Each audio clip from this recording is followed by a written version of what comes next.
보니까 간밤에 계엄의 시작과 끝이 모두란 상태라는 걸 알게 되었을 겁니다. 맞습니다. 아무튼 저는 분명히 비상계엄은 잘못되었다라고 생각은 합니다. 하지만 재판을 끝내봐야 할 것이므로 많은 국민들이 계몽령이라 하기도 하는데 여러분들께서는 어떻게 생각하시는지 모르겠습니다. 저는 앞에 수많은 사례들을 통해서도 분명히 우리 국민들은 그동안 수면 밑에서 감추어졌던 엄밀하고 또 우리가 무심코 넘겼던 것들이 이번 비상계엄 계기로 다 모든 것이 드러나면서 우리는 실체를 보게 되었고 진실을 보게 되었고 그래서 국민들이 지금 다시 일어났고 이 속에서 비상계엄 그리고 탄핵에 대한 찬성 집회들은 지금 반대 집회보다 인원이 없지 않습니까? 맞습니다. 국민 여러분 탄핵 반대 목소리가 들리십니까? 맞습니다. 국민들이 이제 깨어났다는 뜻입니다. 맞습니다. 이러니까 계몽령이 저는 맞다고 생각합니다.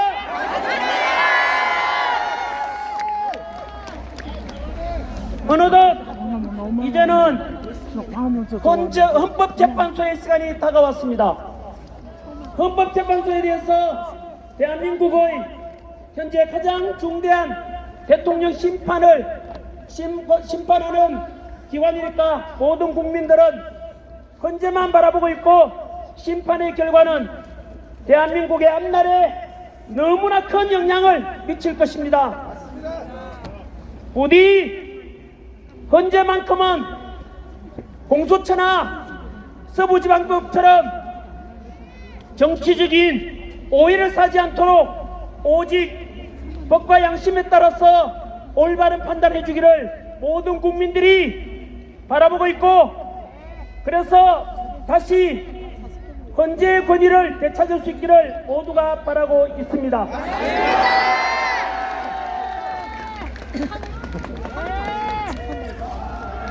그런데 안타깝게도 이미 여러 불공정성 논란이 일어나고 있습니다.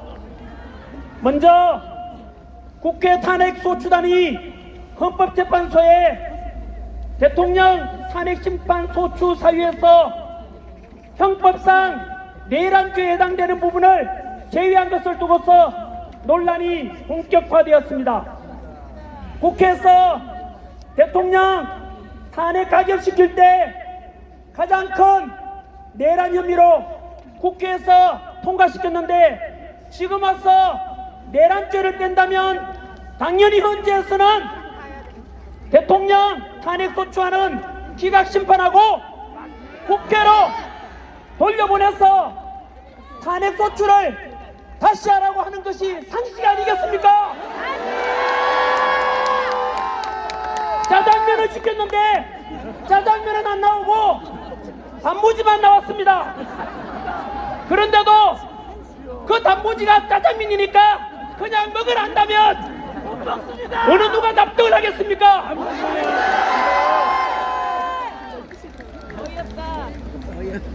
그러나 헌재에서는 또 아무 문제 없다고 하면서 헌재 탄핵 심리가 진행되고 있습니다. 그리고 최근 헌재 재판관 중에서 문영배 재판관과 이재명 야당 대표와의 친분 의혹에 대해서도 역시 헌재는 개인적 관계로 심리에 영향이 없다라고 일축하였습니다. 정말로 이해가 되지 않고 납득이 되지 않습니다. 이러니까 절차적 정의와 공정성과 합리성을 강조하는 2030 세대들이 누가 이걸 믿고 따라가겠습니까? 맞습니다. 정말 기성세대한 사람으로서 부끄러워서 얼굴을 못 들겠습니다. 맞습니다. 우리나라 헌재도 마찬가지로 왜 이렇게 무너졌는지, 왜 이래 불공평한지 너무나 안타깝습니다. 맞습니다. 그래서 지금 우리가 주권 행사를 위해서 이 자리에 모인 것 아니겠습니까? 맞습니다. 이렇게 우리가 모여서 무너져가는 대한민국을 다시 살리려고, 그리고 국민 다시 통합하자, 대한민국을 정상화시키자, 이런 목적으로 모이는 것 아니겠습니까? 맞습니다.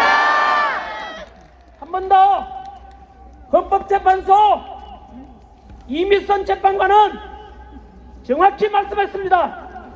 현재는 여당과 야당을 떠나 오직 국민만 바라보고 간다 라고 말했습니다. 이 말이 무슨 뜻인지 아시겠죠? 대통령 지지율이 올라가고 직무복귀를 바라는 국민이 많아진다면 기꺼이 탄핵 기각을 하겠다는 뜻 아니겠습니까? 여러분, 그러면 우리 다시 뭉칩시다. 보수든 진보든 뭉쳐서 대한민국을 살려냅시다. 더욱더 강한 대한민국, 통합되는 국민, 그래서 우리 2030 세대들이 보다 살기 좋은 대한민국, 상식이 존중되고 정의와 공의가 강물처럼 흐르는 그런 반듯한 대한민국을 소망하는 모든 국민들께서 함께 해주시라 믿습니다.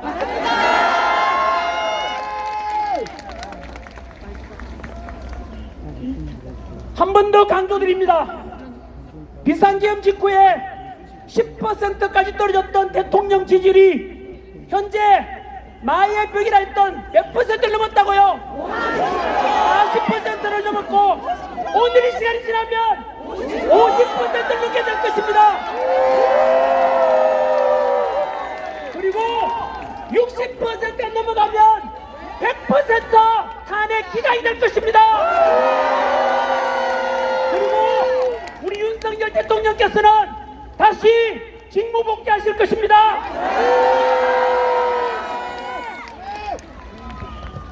특별히 민주화를 사랑하는 우리 전라도 광주 시민 여러분께 호소합니다. 독재에 맞서서 민주화를 이뤄낸 주인공들 아닙니까? 저도 광주 망월동 묘지에 여러 번 갔었습니다. 5.18 광주 민주화운동 때 희생된 분들께 여러분들 덕분에, 희생 덕분에 지금의 대한민국 민주화가 앞당겨졌다라고 감사함을 잊지 않겠다라고 다짐했습니다. 전라도 우리 광주 시민 여러분, 지금 야당의 행태를 보십시오. 입법 독재와 일방적인 예선 삭감, 그리고 이로 인한 행정부를 마비시키고 대통령 탄핵과 29분의 탄핵, 이게 과연 민주적이고 말이 되는 이야기입니까? 거기다가 최근 들어와서 야당에 대한 지지율이 떨어지니까 그 여론조사하는 기관을 협박해서 이제 국민의 여러 눈과 귀마저도 가리려고 하고 있고, 카톡 검열이라는 현대사회에서 우리 민주화된 대한민국에서 상상도 할 수 없는 표현의 자유를 맛보자 하는 것. 여러분, 최근에는 대통령께서 비상계엄에 선포하실 때 국회보다 우리 선관위에 더 많은 계엄군을 보냈지 않습니까? 다 합쳐도 기껏해가 얼마 안 됩니다. 아까 말씀드렸지 않습니까? 5.16 군사전면 때 35,000명, 11.12 사태 때 2만여 명, 국회에 보내진 거, 우리 국회 얼마나 큽니까? 저게 기껏해서 280명. 내려와요. 100분의 1도 안 됩니다, 여러분. 선관위 297명 갔다 해도 마찬가지입니다, 여러분. 이게 무슨 일 아닙니까? 초등학생 수준만 되어도 판단이 될 겁니다. 상식적으로 생각해도 국회를 장악하고 헌정을 중단시켜야 한다면 수천 명은 최소한 국회에 보내야 되지 않겠습니까? 여러분, 며칠 전에는 전한결도 마찬가지로 이러한 선관위의 부정선거에 대한 의혹, 그동안 음모론이다라고 했지만 실제로 제가 조사해보니까 너무나 많은 의혹과 의심을 살 만한 점이 많았습니다. 그 부정선거 의혹은 이재명 야당 대표도 부정선거 의혹이 있을 수 있다고 말씀한 적이 있습니다. 야당 국회의원도 그 말씀하셨고 여당 국회의원도 그 말했습니다. 국회의장도 마찬가지로 선관위는 믿을 수 없는 의심스러운 게 너무 많다라고 이미 방송 보도 다 됐습니다. 저 역시 마찬가지로 선관위의 과거에 있었던 너무나 많은 비리들, 1200명이 넘는 인사채용 문제와 비리, 저는 제 수업을 듣고 국어공무원대 가서 선관위에 근무하려는 목숨 걸고 공부하는 그 수업을 생각하면은 이런 것을 들으면은 진짜 피가 거꾸로 솟습니다. 여러분, 이런 제가 선관위에 대해서 야당이든 여당이든 누구든지 간에 다 깨놓고 제대로 보고 가자. 그러면 선관위가 오히려 고마워야 되는 거 아닙니까? 더 투명성 있는 기관이 될 것이고, 그러면 얼마나 좋겠습니다마는 놀랍게도 제가 선관위를 비판했는데 민주당에서 전환기를 고발했습니다. 한 번 더 말씀드립니다. 전환기는 선관위의 많은 의혹과 문제에 대해서 지적했는데 민주당에서 저를 고발했습니다.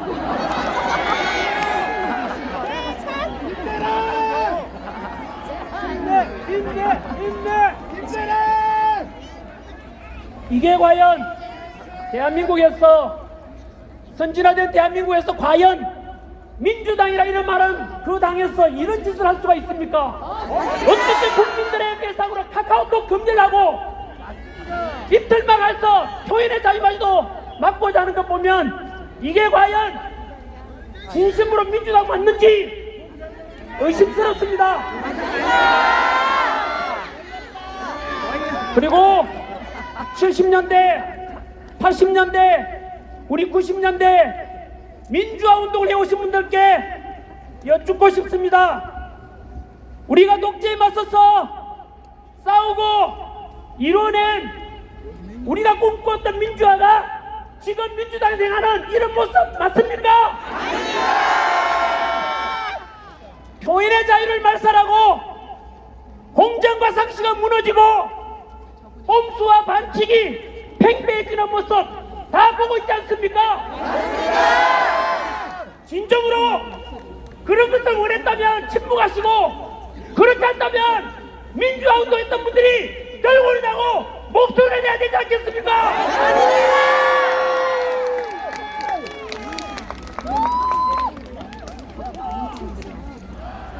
우리 전 대통령 김대중 대통령께서도 그런 말씀하셨지 않습니까?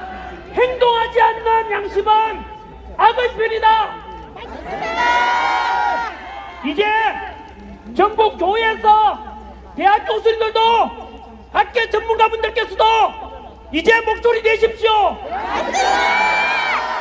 이제 또 지체하다가는 먼 훗날 내가 왜 그때 침묵했었지 아마 후회하게 될 것이고, 먼 훗날 우리 손자 손자들이 물었을 때, 그때 대한민국이 무너져갈 때 대통령이 탄핵 위기에 처했을 때 왜 아버지 할아버지께서는 침묵하셨습니까? 비겁했습니다라고 욕먹게 될 것입니다.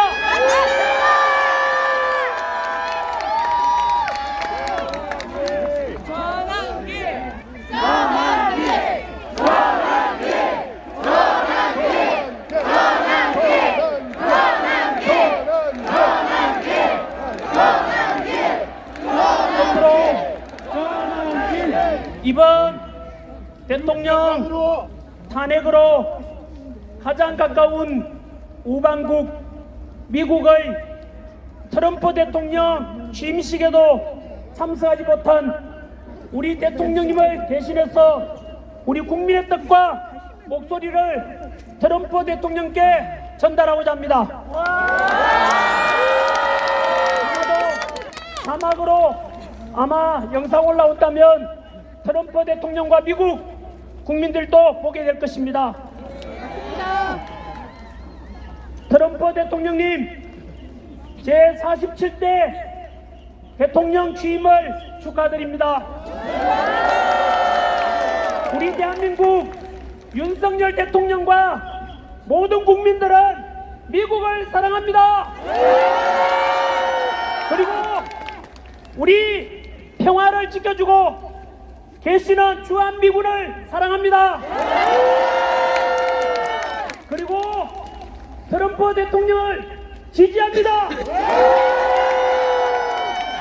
우리 대한민국과 미국은 지난 70여 년간 군사적 동맹과 경제적 협력을 통해서 상호 우호와 협력 속에서 가장 가까운 우방으로 튼튼한 신뢰관계를 유지해 왔습니다.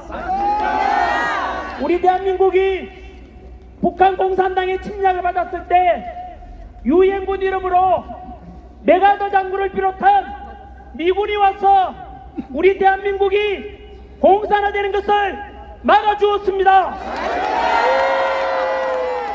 그 전쟁 속에서 사망자 36,574명, 부상자 103,284명, 포로와 실종자 7,926명, 합계 희생된 미군 희생자 147,784명의 미군이 북한 공산당과 싸우다가 희생된 것을 우리는 절대 잊지 않고 기억하고 있으며, 이분들의 희생과 주한미군이 지켜준 덕분에 지난 70여 년간 우리 대한민국은 공산당과 맞서서 이길 수 있었고 지금까지 평화를 유지하고 있습니다. 트럼프 대통령님, 아시다시피 안타깝게도 우리 대한민국의 대통령께서는 현재 야당의 일방적인 공격을 받고 현재 탄핵 소추 심판과 내란 혐의로 수사를 받고 있습니다. 그래서 취임식 날 우리 트럼프 대통령과 우리 대통령께서 가장 가까운 옆자리에 앉아서 취임식 축하를 해드렸어야 하는데 그렇게 하지 못했습니다. 아마도 트럼프 대통령께서도 같은 마음이었을 것이라 생각합니다.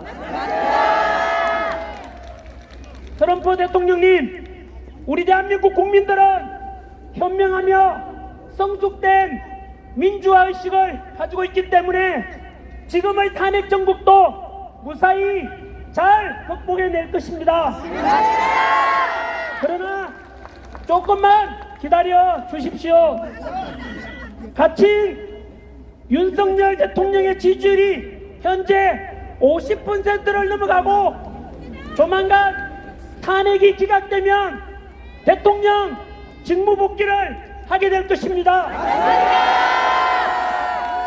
복귀하게 되면 최대한 빠른 시일 내에 두 정상이 만나서 남북 관계의 평화와 나아가 동북아시아, 더 나아가 세계의 평화를 위해서 함께 협력하는 자리를 만들어 주십시오.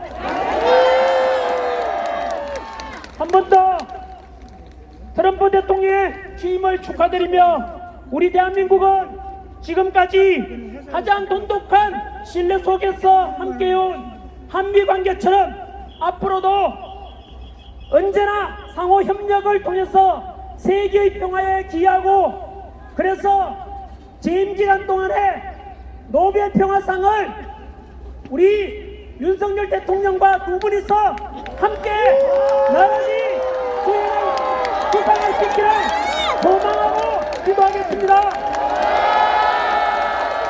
우리 국민 여러분, 트럼프 대통령이 들을 수 있도록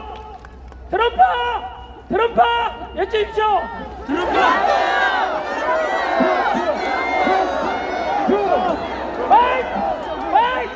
파이트! 다 함께 외치겠습니다. 파이트!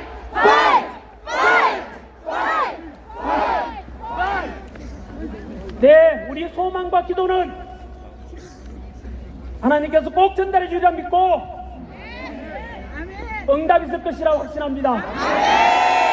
앞으로도 더 많이 기도해 주십시오. 이제 제 강연을 마무리 짓고자 합니다. 저는 2030 세대들과 모든 국민 여러분들께 한 번 더 호소합니다. 지금의 대한민국은 비상계엄과 탄핵정국 속에서 정치적, 경제적, 군사적 모든 면에서 가장 위기에 처해 있습니다. 이럴 때일수록 우리는 무조건 뭉쳐야 합니다. 97년 IMF 외환 위기 때도 우리 국민 모두는 하나같이 집에 있는 금반지, 돌반지 다 가져나와서 금목운동에서 전 세계에서 놀랄 정도로 빨리 극복해냈습니다. 2002년 월드컵 때도 모든 국민이 하나가 되어서 응원하고 박수치고 함께 뭉쳤던 기억이 있을 것입니다. 우리 대한민국 국민들은 위대합니다. 다시 뭉칠 수 있고 다시 일어날 수 있습니다. 전 세계 국력 6위 이런 위대한 대한민국 국민들 다시 뭉쳐서 다시 한 번 더 일어나 봅시다. 기업하시는 분들 힘내십시오. 변호사님들 힘내십시오. 대한민국 다시 일어날 것입니다. 그래서 다시 한 번 우리 허리띠 졸라매고 대통령 복귀하시면 다 함께 즐거운 마음으로 신바람 나게 대한민국 덩실덩실 춤을 추고 다시 한 번 더 뭉쳐봅시다 여러분. 지역을 넘어 세대를 넘어 노사를 넘어 모두가 통합하고 남녀 모두 통합하고 한 번 더 뭉쳐봅시다. 우리 대한민국 국민들은 강합니다. 이번 어려움도 어떤 어려움도 극복해낼 것입니다. 2030 세대 여러분들 다시 한 번 더 힘내십시오. 우리도 청년 세대를 믿고 2030 세대들은 우리 4050, 6070 세대도 안 믿어보십시오. 도산한 장훈 스님께서 그런 말씀하셨습니다. 청년이 죽으면 민족이 죽는다고 했습니다. 저는 우리 청년들이 다시 한 번 더 깨어나고 다시 해낼 것이라 믿습니다. 끝으로 아까 말씀드렸던 좋은 말씀 한 번 더 전하겠습니다. 이 비상시국에서 침묵하시는 분들, 행동하지 않는 자의 양심은 악의 편이라는 말씀 꼭 기억해 주십시오. 그리고 러시아 시인 네크라소트가 했던 말씀으로 끝맺겠습니다. 슬픔도 노여움도 없이 살아가는 자는 대한민국을 사랑하고 있지 않다.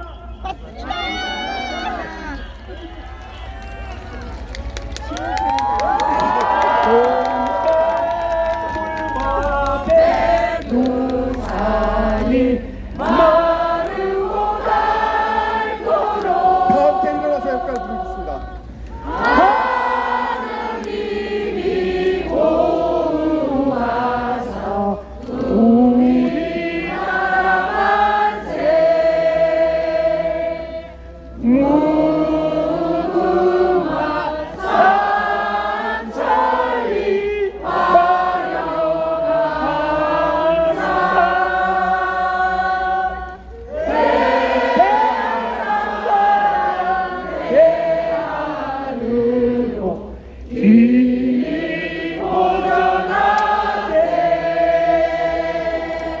감사합니다. 싸우자! 싸우자! 싸우자! 싸우자! 이기자! 이기자!